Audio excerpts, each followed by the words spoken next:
नमस्कार साथियों, उम्मीद करता हूँ आप सब बढ़िया होंगे, मस्त होंगे। साथियों, हम क्लास 12th की क्वेश्चन बैंक सॉल्यूशन कर रहे हैं और इसमें हमने कई यूनिट्स के क्वेश्चन बैंक सॉल्यूशन दे दिए हैं। आप इस वीडियो के डिस्क्रिप्शन में जाइएगा और डिस्क्रिप्शन में मैंने प्लेलिस्ट दे रखी है, वहाँ से आप जो है सारे वीडियो सिस्टमेटिक तरीके से पढ़ सकते हो। केमिकल काइनेटिक्स का हमने एक पार्ट पहले कर लिया है। आज केमिकल काइनेटिक्स रासायनिक बल गतिकी का क्वेश्चन बैंक सॉल्यूशन का आज ये दूसरा पार्ट है, सेकंड पार्ट है। तो शुरुआत करें। आज का पहला क्वेश्चन है, आभासी या छद्म प्रथम कोटि की अभिक्रिया किसे कहते हैं? आभासी या छद्म प्रथम कोटि की अभिक्रिया किसे कहते हैं? तो कई रिएक्शन जो होती है धोखा दे रही है भैया। यहाँ पे ये रिएक्शन धोखा दे रही है। आपको कैसे धोखा दे रही है? आपको दिख रहा है कि ये रिएक्शन जो है इसमें दो अणु पार्टिसिपेट कर रहे हैं, एक तो एथिल एसीटेट और एक H2O। लेकिन ये वास्तविकता में है क्या है? प्रथम कोटि की अभिक्रिया। क्या है ये? प्रथम कोटि की अभिक्रिया, क्योंकि इसमें एक ही अणु का सांद्रण क्रिया में परिवर्तित हो रहा है। ये अत्यधिक मात्रा में ले रखा है। इसका अभिक्रिया की सांद्रता के ऊपर अभिक्रिया के ऊपर कोई ज़्यादा फर्क नहीं पड़ रहा है। इसकी सांद्रता थोड़ी बहुत कम हो जाएगी, कोई फर्क नहीं पड़ रहा है। H2O की सांद्रता का अभिक्रिया के ऊपर कोई फर्क नहीं पड़ रहा है। तो कुछ अभिक्रियाओं में जल या विलायक अणु भी अभिकारक का कार्य करता है। अब जल या विलायक चूंकि अधिक मात्रा में उपस्थित रहता है, ज़्यादा मात्रा में उपस्थित है, तो इसकी सांद्रता में थोड़ी सी कमी अभिक्रिया दर को प्रभावित नहीं कर पाती। जैसे एथिल एसीटेट का जल अपघटन, ये एथिल एसीटेट का जल अपघटन हो रहा है भैया। क्या बन रहा है? एसिटिक अम्ल और एथिल अल्कोहल बन रहा है। यहाँ पर इस अभिक्रिया में दो अणु भाग ले रहे हैं, एक तो जल और एक एथिल एसीटेट, जिससे इसकी अणु संख्या तो कितनी हो गई? 2। किंतु दर समीकरण इसकी इस प्रकार से होगी कि अभिक्रिया की दर बराबर -dx/dt। केवल एक ही अणु का सांद्रण क्रिया में परिवर्तित हो रहा है, KCH3COOC2H5। अर्थात अभिक्रिया दर केवल CH3COOC2H5 की प्रथम घात की सांद्रता पर ही निर्भर करती हैं। ऐसी क्रियाएं जो वास्तव में प्रथम कोटि की होती है किंतु द्वितीय कोटि की प्रतीत होती है, उन्हें आप क्या कहोगे? आभासी या छद्म कोटि की अभिक्रियाएं कहते हैं। क्लियर है? स्क्रीनशॉट लीजिए, आगे बढ़ते हैं। एक और अदर एग्जांपल दे रखा है इसका, देखो। छद्म प्रथम कोटि की अभिक्रिया के लिए एक अन्य उदाहरण, सुक्रोज का जल अपघटन हो रहा है। ऐसे ही यहाँ पर भी जल अत्यधिक मात्रा में ले रखा है, तो इसकी थोड़ी सी सांद्रता में कमी हो जाए तो अभिक्रिया की दर के ऊपर कोई फर्क नहीं पड़ेगा। तो जब सुक्रोज का जल अपघटन होता है तो बनता है भैया ग्लूकोज और फ्रक्टोज। प्रयोगों द्वारा यह अभिक्रिया कैसी ज्ञात हुई? प्रथम कोटि की है। तो सिर्फ इसकी सांद्रता से अभिक्रिया की दर डिपेंड कर रही है। यद्यपि रासायनिक परिवर्तन में अभिकारकों के दो अणु भाग ले रहे हैं, लेकिन है क्या? ये प्रथम कोटि की अभिक्रिया। तो -dx/dt बराबर KC12H22O11। सिर्फ सुक्रोज का मालिक्यूल ही लिया यहाँ पर, क्योंकि अभिक्रिया की दर इसी के ऊपर डिपेंड करेगी।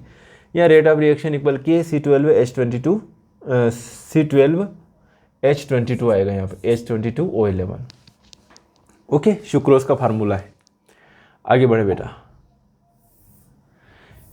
वेरी इंपॉर्टेंट क्वेश्चन है अगला वाला। अभिक्रिया की दर व अभिक्रिया दर स्थिरांक से आप क्या अंतर है? तो किसी भी अभिक्रिया की दर जो होती है भैया, अभिक्रिया की दर, ठीक है। अपन जैसे प्रथम कोटि की अभिक्रिया के लिए लिखे तो अभी जैसे लिखा था समानुपाती, और किसकी सांद्रता? जैसे एथिल एसीटेट CH3COOC2H5, समानुपाती का चिन्ह हटाएंगे तो यहाँ पर बराबर लगा देंगे और के CH3COOC2H5 लिख लिया। तो ये क्या है? दर स्थिरांक है। अब भैया दर स्थिरांक जो अलग अलग जो कोटि होती है, शून्य कोटि, प्रथम कोटि, द्वितीय कोटि, तृतीय कोटि, इसके लिए इसकी इकाई भी अलग अलग होती है दर स्थिरांक की। तो किसी रासायनिक अभिक्रिया की दर इकाई समय अंतराल में क्या होता है? कोई भी केमिकल रिएक्शन होती है, जैसे A+B से आपको मिल रहा है C+D, ये अभिकारक हैं, ये उत्पाद हैं। जैसे जैसे अभिक्रिया होगी वैसे वैसे अभिकारक की सांद्रता कम होती जाएगी, उत्पाद की सांद्रता बढ़ती जाएगी। मतलब कुल मिला के आप ये कह सकते हो कि अभिकारक और उत्पाद के सांद्रण में क्या हो रहा है? परिवर्तन हो रहा है। तो वो क्या है? अभिक्रिया दर है। किसी रासायनिक अभिक्रिया की दर इकाई समय अंतराल में अभिकारक या उत्पाद के सांद्रण में परिवर्तन है। यह दर नियम में समानुपाती स्थिरांक की, भैया कोई भी दर समीकरण होगी, दर नियम है, उसमें समानुपाती स्थिरांक है, तथा अभिक्रिया की दर के बराबर होता है। कब बराबर होगा? जब ये क्या हो, इनका वैल्यू क्या हो? 1 हो, तब बराबर हो जाएगी अभिक्रिया की दर के बराबर। ये K बराबर अभिक्रिया की दर हो जाएगा। तो अभिक्रिया की दर के बराबर होता है जब प्रत्येक अभिकारक का सांद्रण क्या हो, इकाई लिया गया हो। बढ़िया बात है। यह अभिकारकों की प्रारंभिक सांद्रता पर निर्भर करती हैं और यह अभिकारकों की प्रारंभिक सांद्रता पर निर्भर नहीं करता है। कौन? अभिक्रिया दर स्थिरांक। इसकी इकाई क्या होती है? मोल प्रति लीटर प्रति समय होती है। मोल लीटर इनवर्स समय इनवर्स। और इसकी इकाई अभिक्रिया की कोटि पर निर्भर करती हैं। आपके पास प्रथम कोटि की अभिक्रिया है तो उसके लिए दर स्थिरांक की इकाई अलग होगी, द्वितीय कोटि के लिए अलग होगी, तृतीय कोटि के लिए अलग होगी और शून्य कोटि के लिए अलग होगी। ये चर्चा हम इससे पहले वाले लेक्चर में कर चुके हैं। चलिए अब आपके सामने अगला क्वेश्चन हाजिर है। अभिक्रिया का अर्ध आयुकाल किसे कहते हैं? बेटा वेरी इंपॉर्टेंट क्वेश्चन है ये, ध्यान से सुनना इसको। कोई भी रिएक्शन है, कोई भी रिएक्शन होती है, उसमें मालूम है क्रियाकारक, और क्रियाकारक धीरे धीरे किसमें कन्वर्ट होता जाता है? उत्पाद में। तो क्रियाकारक वह समय जिसमें क्रियाकारक की सांद्रता प्रारंभिक सांद्रता की क्या रह जाए? आधी रह जाए, मतलब आधी अभिक्रिया पूरी हो गई। ओके, तो वह समय जिसके अंतर्गत क्रियाकारक की सांद्रता उसकी प्रारंभिक सांद्रता की क्या रह जाती है? आधी रह जाती है। अथवा वह समय जिसमें कोई क्रिया आधी हो गई, अर्धपूर्ण होती है, उसे उस क्रिया का क्या कहते हैं? अर्ध आयुकाल कहते हैं। और भाई साहब अर्ध आयुकाल को टी हाफ से प्रदर्शित करते हैं। टी हाफ अर्ध आयुकाल के लिए क्या यूज़ कर रहे हैं? टी हाफ या टी 0.5, टी 0.5। मेरी बात समझे। अब प्रथम कोटि की अभिक्रिया के लिए आपको अर्ध आयुकाल ज्ञात करना है बेटा। किसके लिए? प्रथम कोटि की अभिक्रिया के लिए। और प्रथम कोटि के लिए अभिक्रिया के लिए अर्ध आयुकाल होता है T half equal 0.693/K। T half equal 0.693/K। अब इसको सॉल्यूशन करना है, तो मेरी बात सुनना, ध्यान से सुनते जाना। अभी आपको पूरा याद करवा दूंगा। प्रथम कोटि की अभिक्रिया के लिए जो समाकलित दर समीकरण है वो क्या होती है? K बराबर 2.303/T log A/A-x होती है। कुछ नहीं किया आपने, K को यहाँ रख दिया और T को यहाँ लेके चले गए, तो आपने क्या लिख दिया? T बराबर 2.303/K log A/A-x। अब आप इस रिएक्शन में क्या करोगे? T की जगह क्या आ जाएगा? T बराबर टी हाफ आ जाएगा, टी हाफ, और टी हाफ पर x की सांद्रता क्या हो जाएगी? आधी हो जाएगी। ठीक है, सांद्रता क्या रहेगी? आधी रह गई। तो इसी इक्वेशन में देखो मैं लिखता हूँ, T की जगह क्या लिखूँ? टी हाफ लिखूँ बराबर 2.303/K log A/A-A/2 लिख दिया। इसी को आप ऐसे लिख सकते हो, टी हाफ बराबर 2.303/K log A/, इसको सॉल्व करेंगे 2A - A/2, तो ये जो हो जाएगा टी हाफ बराबर 2.303/K log, ठीक है, क्या हो जाएगा? A/A/2। तो ये कैंसिल हो जाएगा और क्या लिखूंगा मैं? टी हाफ बराबर 2.303/K log 2, है ना, log 10 के फॉर्म में, तो log 10 2 हो गया एक तरह से। ये लोग log 10 के फॉर्म में ले रखा अपनों ने।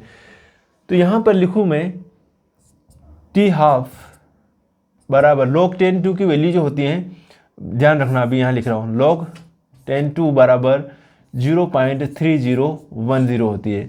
तो ये लिखूँगा 2.303/K इंटू 0.3010, तो टी हाफ बराबर 0.693/K।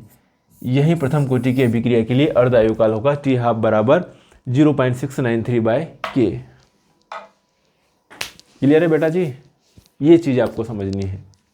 प्रथम कोटि की अभिक्रिया का अर्ध आयुकाल अपनों ने ज्ञात किया। प्रथम कोटि की अभिक्रिया का अर्ध आयुकाल होता है टी हाफ इक्वल 0.693/K।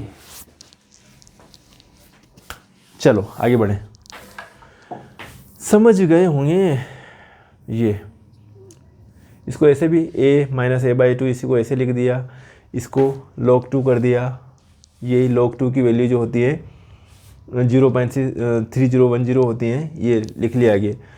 इस संबंध में प्रदर्शित होता है कि प्रथम कोटि की अभिक्रिया का अर्ध आयुकाल अभिकारक की प्रारंभिक सांद्रता पर निर्भर नहीं करता है तथा किसी अभिक्रिया के लिए इसका मान निश्चित और स्थिर होता है। द्वितीय कोटि की अभिक्रिया के लिए अर्ध आयुकाल का मान दर स्थिरांक के व्युत्क्रमानुपाती होता है। तृतीय कोटि की अभिक्रिया के लिए अर्ध आयुकाल सांद्रता के द्वितीय घात के व्युत्क्रमानुपाती होता है। ये चीज़ भी याद रखना आपको, कभी ऑब्जेक्टिव में आ जाए तो। आगे बढ़े। भाई साहब अगला क्वेश्चन आपका, शून्य कोटि की अभिक्रिया, जीरो ऑर्डर रिएक्शन, है ना, जीरो ऑर्डर रिएक्शन, वह अभिक्रिया जिसकी दर अभिकारकों की सांद्रता पर निर्भर नहीं करती है, वह अभिक्रिया जिसकी दर अभिकारकों की सांद्रता पर निर्भर नहीं करती, शून्य कोटि की अभिक्रिया कहलाती है। ठीक है, या इसमें अभिक्रिया की दर अभिकारक के सांद्रण के शून्य घात के समानुपाती होती है। अभिक्रिया की दर अभिकारक के सांद्रण के शून्य घात के समानुपाती होती है, या इसको अभिक्रिया की दर बराबर के ए की घातांक में क्या लिख दिया, जीरो लिख दिया, है ना। शून्य कोटि की अभिक्रिया के लिए क्या लिखे डेफिनेशन, इसमें अभिक्रिया की दर अभिकारक के सांद्रण के शून्य घात के समानुपाती होती है, या वह अभिक्रिया जिसकी दर अभिकारकों की सांद्रता पर निर्भर नहीं करती है, शून्य कोटि की अभिक्रिया कहलाती है। शून्य कोटि की अभिक्रिया की दर समीकरण जो है, दर बराबर के ए जीरो बराबर, है ना, ये लिख दिया, बराबर स्थिरांक, इसके बराबर क्या हो जाएगा, स्थिरांक, जहाँ ए अभिकारक तथा के क्या है, दर स्थिरांक है। निम्नलिखित अभिक्रिया शून्य कोटि की है, जहाँ जहाँ उत्प्रेरक होते हैं वहाँ शून्य कोटि की अभिक्रिया। उत्प्रेरक सतह पर NH3 का तापीय अपघटन शून्य कोटि की अभिक्रिया है। गोल्ड सतह पर HI का ताप अपघटन होता है ना, तो ये भी है, गोल्ड सतह पर HI का ताप अपघटन शून्य कोटि की अभिक्रिया। उत्प्रेरक की उपस्थिति में N2O का तापीय अपघटन शून्य कोटि की अभिक्रिया। प्रत्येक अभिक्रिया का प्रयोगों द्वारा निर्धारित समय दर बराबर के बराबर होता है स्थिरांक। यह प्रदर्शित करता है कि अभिक्रिया क्या है, शून्य कोटि की है। क्या करता है, शून्य कोटि की अभिक्रिया, के दर बराबर के बराबर स्थिरांक। ठीक है, मेरी बात समझ में आई। ऐसा नहीं कि यहाँ पे शून्य से गुणा करें, किसी मात्रा पर शून्य घातांक का मान क्या मानते हैं, एक मानते हैं, ये चीज़ भी याद रखना आपको। शून्य कोटि के दर या वेग स्थिरांक की इकाई मोल प्रति लीटर प्रति समय, मोल लीटर इनवर्स, समय इनवर्स या सेकंड इनवर्स है। शून्य कोटि की अभिक्रिया के लक्षण देखो।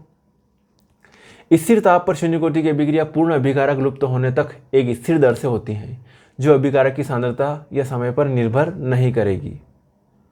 शून्य कोटि की अभिक्रिया में पूरा अभिकर्मक एक नियत समय में उत्पाद में बदल जाता है। एक फिक्स्ड टाइम है कि इतने टाइम में ये उत्पाद में कन्वर्ट हो जाएगा। शून्य कोटि की अभिक्रिया के लिए अभिकारक की सांद्रता सी मतलब कॉन्सन्ट्रेशन, समय मतलब टाइम, सी और समय के मध्य ग्राफ खींचने पर एक सीधी रेखा प्राप्त होती है, जिसे स्लोप कहते हैं। सांद्रता और समय के बीच में ग्राफ खींचोगे, एक सीधी रेखा प्राप्त होती है, जिसे स्लोप कहते हैं। चलिए, ये शून्य कोटि की अभिक्रिया के लिए बात हो गई। अब तो कोई बच्चा क्वेश्चन नहीं बचा, तो ये आपका दोनों पार्ट हो गया। रासायनिक बल गतिकी वाला चैप्टर पूरा कंप्लीट, खलास।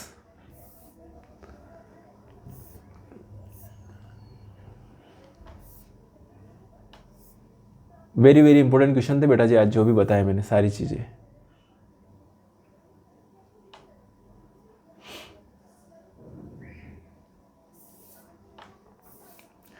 चलिए एक क्वेश्चन और पढ़ लीजिए। दर नियम क्या होता है, दर नियम, ये भी है शायद आपके इसमें क्वेश्चन बैंक में। तो इस नियम के अनुसार अभिक्रिया दर अभिकारक की सांद्रता पर निर्भर करती है। अभिक्रिया की दर अभिकारक की सांद्रता पर निर्भर करती है, बढ़िया बात है। इस नियम के अनुसार प्रायोगिक रूप से दर की अभिकारक की सांद्रता पर इस नियम के अनुसार प्रायोगिक रूप से दर की अभिकारक की सांद्रता पर निम्न रूप से निरूपित करता है। यहाँ पर ये ले रखा अभिकारक A और B दे रखा, उत्पाद में कन्वर्ट होता है। यहाँ पर A और B क्या है, कितनी संख्या है इनके अणुओं की। चलिए, अभिक्रिया गति के नियमानुसार दर बराबर के A की पावर m और B की पावर n लिख दिया, जहाँ m और n स्थिरांक संख्या है ना। m और n क्या है, संख्या है, जो अभिकारक A व B की सांद्रता की घातांक के रूप में है। इन पर अभिक्रिया दर निर्भर करती है। ठीक है, कितना घातांक है इसके ऊपर अभिक्रिया की दर डिपेंड करेगी। यह भी पाया गया है कि m और n के मान प्रायोगिक रूप से मापे जाते हैं, जो A और B के मान के समान हो भी सकते हैं और नहीं भी हो सकते हैं। जो A और B अभी लिया था ना अपने, उसके समान हो भी सकते हैं और नहीं भी हो सकते हैं। जितने, ऐसा नहीं कि इतने अणु ले रहे हैं तो वही उसकी संख्या हो, अभिक्रिया की दर हो, है ना। क्या लिखा, यह भी पाया गया है कि m और n के मान प्रायोगिक रूप से मापे जाते हैं, बढ़िया बात है। जो A और B के मान के समान हो भी सकते हैं और नहीं भी हो सकते। जरूरी नहीं कि A और B के मान के समान हो। कि अणुओं की संख्या कितनी, जैसे अभी अपनों ने आभासी एक अणु अभिक्रिया की बात करी थी, उसमें एथिल एसीटेट का जल अपघटन हो रहा था, तो 2 मॉलिक्यूल पार्टिसिपेट कर रहे हैं, लेकिन एक ही अणु का सांद्रण क्रिया में परिवर्तित हो रहा है, एक ही अणु के ऊपर रेट ऑफ रिएक्शन डिपेंड कर रही है, तो वो अलग कंडीशन हो जाएगी, है ना। तो ए और बी के मान समान हो भी सकते हैं और नहीं भी। ऊपर लिखित वर्णन दर नियम कहलाता है। इस नियम के अनुसार गणितीय प्रारूप जो वास्तविक या अनुमानित दर अभिक्रिया के लिए अभिक्रिया दर को प्रभावित करता है। चलिए, तो ये आपके ये दर नियम, ठीक है।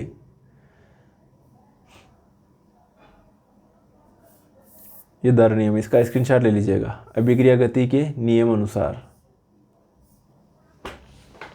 तो साथियों, हमने आज रासायनिक बल गति की पूरा पढ़ लिया है, खल्लास हो गया है। कम से कम ये क्वेश्चन तो आप एग्जाम के पॉइंट ऑफ व्यू से अच्छे करके जाइएगा। तो हम मिलेंगे नेक्स्ट लेक्चर में नेक्स्ट प्रॉब्लम के साथ।